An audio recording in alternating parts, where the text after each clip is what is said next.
केरळ, तमिळनाडू, आसाम आणि पश्चिम बंगालमधील निवडणूक प्रक्रियेवर गंभीर प्रश्न उपस्थित करत वंचित बहुजन आघाडीचे अध्यक्ष ॲडव्होकेट प्रकाश आंबेडकर यांनी संबंधित पक्षांना सर्वोच्च न्यायालयात नव्याने याचिका दाखल करण्याचे आवाहन केले।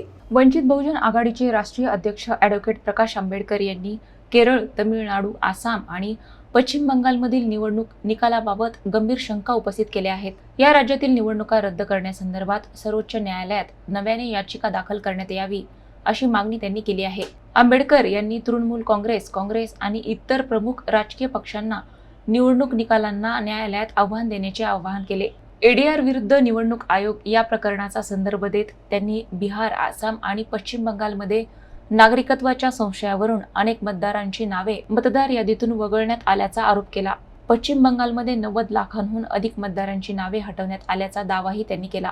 नागरिकत्व निश्चित करण्याचा अधिकार हा गृह मंत्रालयाचा असून निवडणूक आयोगाचा नसल्याचे सर्वोच्च न्यायालयाने स्पष्ट केल्याचा उल्लेख त्यांनी केला। त्यामुळे संबंधित राज्यातील निवडणूक प्रक्रियेची सखोल चौकशी करून आवश्यक ती कायदेशीर पावले उचलावीत अशी भूमिका त्यांनी मांडली। इलेक्शन कमिशननी 90 लाख मतं आसाममध्ये, तेवढीच मतं असताना पश्चिम बंगालमध्ये, बिहारमध्ये आणि तामिळनाडूमध्ये मतं घाळ केली किंवा काढली। काढण्याचा अधिकार नसताना सुद्धा काढली। त्यावेळेस राज्यघटनेप्रमाणे हे फ्री आणि फेअर इलेक्शन आहे का, हा प्रश्न त्या ठिकाणी उपस्थित राहतो। आणि म्हणून मी असं म्हणालो की काँग्रेस आसाममध्ये,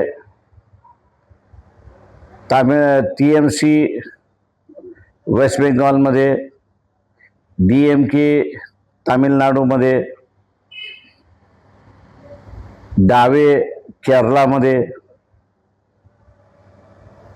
यांनी आत्तापर्यंत सुप्रीम कोर्टामध्ये याचिका दाखल केली नाही, किंवा जर सुप्रीम कोर्ट असं म्हणतंय की हे वगळणं गैर आहे, अनकॉन्स्टिट्यूशनल आहे, इलेक्शन कमिशनला अधिकार नाही, तर ह्या चारही राज्याच्या निवडणुका रद्दाची रिट पिटिशन का दाखल केलेली नाही, हा मला वाटतं प्रश्न त्या ठिकाणी उपस्थित राहतो। माझा सल्ला आहे या पक्षांच्या प्रमुखांना की आपण असणारं सुप्रीम कोर्टामध्ये ह्या निवडणुका रद्द करणारी याचिका दाखल करण्यात यावी।